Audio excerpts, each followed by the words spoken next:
That third failure in a row, did you think, I need to pack this in? Never. Why not? I don't ever give up. I mean, I'd have to be dead or completely infected. And just work like hell. I mean, you just have to put in, 80 to 100 hour weeks every week. Gosh, And that's then a lot of work. all those things improve the odds of success. Okay.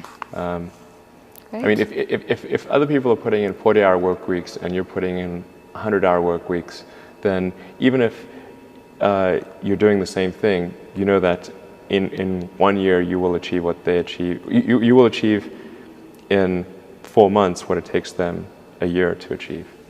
Okay, I like your work ethic. So, all right. Thanks. Elon. You need to work, depending upon how well you want to do, and particularly if you're starting a company, you need to work super hard. So what does super hard mean? Well, when my brother and I were starting our first company, instead of getting an apartment, we just rented a small office and we slept on the couch.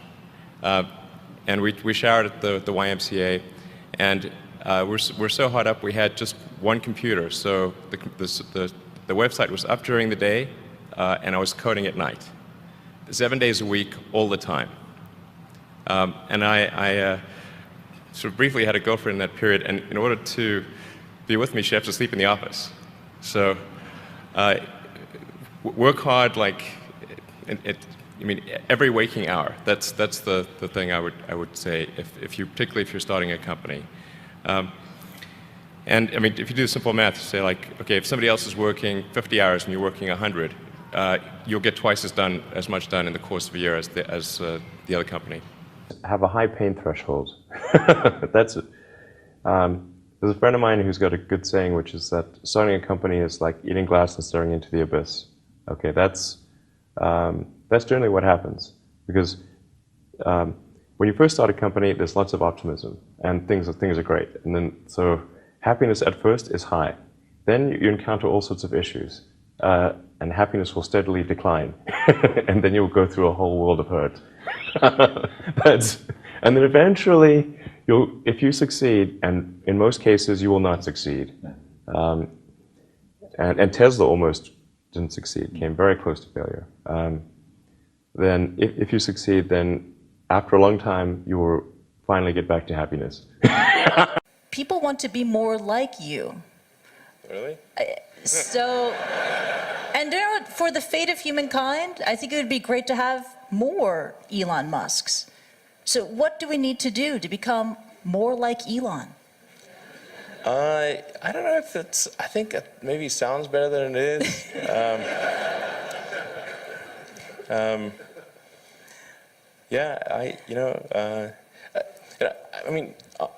Honestly, there's a friend of mine who's got a great saying about creating a company, which is trying to build a company and have it succeed is like eating glass and staring into the abyss. So, I mean, what tends to happen is it's sort of quite exciting for the first several months of starting a company, and then reality sets in. Things don't go as well as planned. Customers aren't signing up. The technology or the product isn't working as well as you thought. And then that can sometimes be compounded by a recession, and it can be very, very painful for several years. So I think, frankly, starting a company, I would advise people to have a high pain tolerance. Yeah. People do not think critically enough. I mean, critical thinking is a skill in short supply, where people take too many things they assume too many things to be true without sufficient basis in that belief. So it's very important that people closely analyze what is supposed to be true and try to build up. Try to say let's analyze things from first principles, not by analogy or not by convention. If you assume things are true by convention, which is actually what most people do, then it's difficult to gain insight into how things can be bettered. So, in any argument or any sort of train of thinking, you want to make sure that the underlying premises are valid and applicable, and then in reaching a conclusion, that the conclusion you're reaching is necessarily driven by the underlying premises and the interconnection between those premises. That may seem like a really simple thing to say, but most people don't do that. So it's really the foundation of rational thought. If somebody is doing something that is useful to the rest of society, I think that's a good thing. Like, it doesn't have to change the world. Like, you know, if you're doing something that has high value to people, and frankly, even if it's something, if it's like just a little game, or, you know, some improvement in photo sharing or something, if it has a small amount of good for a large number of people, I think that's fine. Like, stuff doesn't need to be changed the world just to be good. People tend to overweight risk on a personal level. It's one thing if you've got, you know, a mortgage to pay and kids to support, and that if you were to deviate from your job, that, well, how are you going to feed your family and pay the rent? And okay, that's understandable. But let's say you're young and you're just coming out of college or coming out of high school or whatever. What do you risk? You know, you're not going to starve. I mean, right. It's really certainly not in any kind of modern economy. It's so easy to earn enough money just to live somewhere and eat food. You could, you know, that's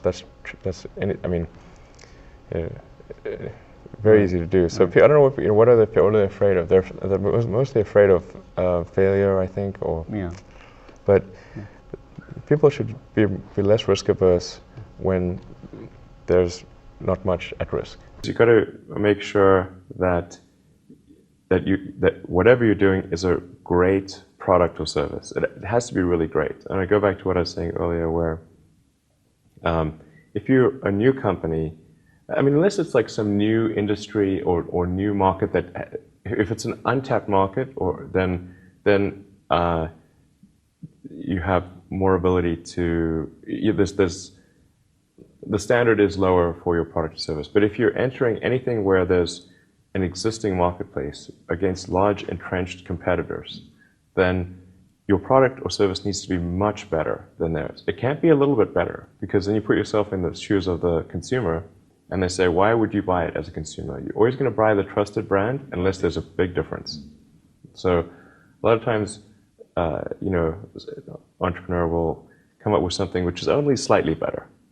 And it can't just be slightly better. It's got to be a lot better. If you're creating a company or if you're joining a company, the most important thing is to attract great people. So either join a group that's amazing, that you really respect, or if you're building a company, you've got to gather great people. I mean, all a company is a group of people that have gathered together to create a product or service. And so depending upon how talented and hardworking that group is, and the degree to which they are focused cohesively in a good direction, that will determine the success of the company.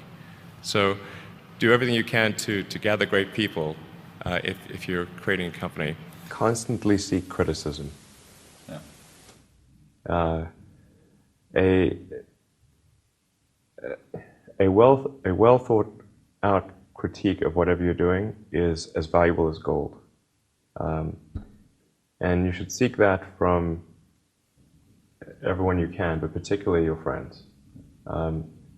Usually your friends know what's wrong, but they don't want to tell you because they don't want to hurt you. So lift you up, sort of your.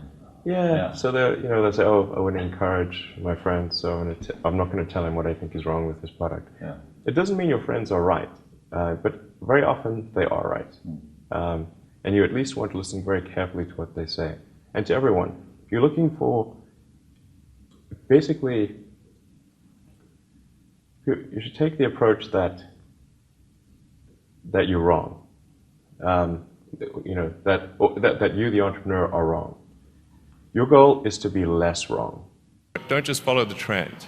So you may have heard me say that it's good to think in terms of the physics approach of first principles, which is, rather than reasoning by analogy, you boil things down to the most fundamental truths you can imagine, and you reason up from there.